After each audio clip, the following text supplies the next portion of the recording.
I'm Dr. Jean-Yves Cherruault, a manager here at Sustain.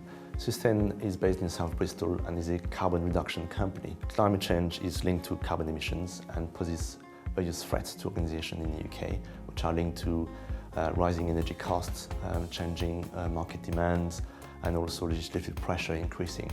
I'll now give 5 top tips on carbon footprinting and the benefits. My first recommendation is on acting now.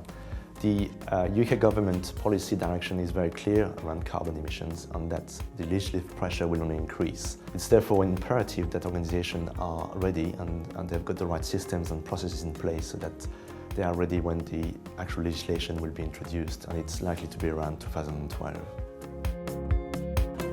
Credibility comes from using the recognized standards to carry out a product carbon footprint or organizational carbon footprint. In the UK, the public sector has led the way in this area and is requiring suppliers to disclose their organizational carbon footprint and also more and more the carbon footprint of the product supplied as part of the tender or the supplies. We've also seen more and more pressures from what we call downstream supply chain, which is a variety of clients, for example, asking their suppliers to disclose any actions that they are performing on climate change, and that includes a carbon footprint assessment.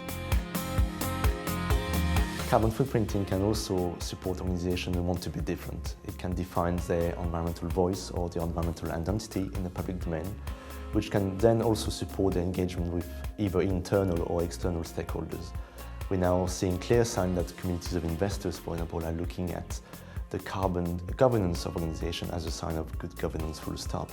There's now also various robust mechanisms available to organizations who want to offset their residual emissions, which are emissions that cannot be reduced. So it's all about identity and being different. A hotspot in terms of organizational carbon footprint or product carbon footprint is the area of the product carbon footprint which is the highest, and so therefore should be the focus for improvement or reduction. If an organizational carbon footprint involves the assessment of your energy consumption in your premises, then, and if that's the hotspot of the carbon footprint, then that should be the target for a reduction, and it should be also the focus for any carbon cutting strategy. My fifth and final recommendation is shout about it. Once a carbon footprint assessment has been done, it's very important that it's communicated rightly and accurately in the public domain. Marketing and advertising can play a very important role to firstly educate the consumers about the carbon intensity of the products.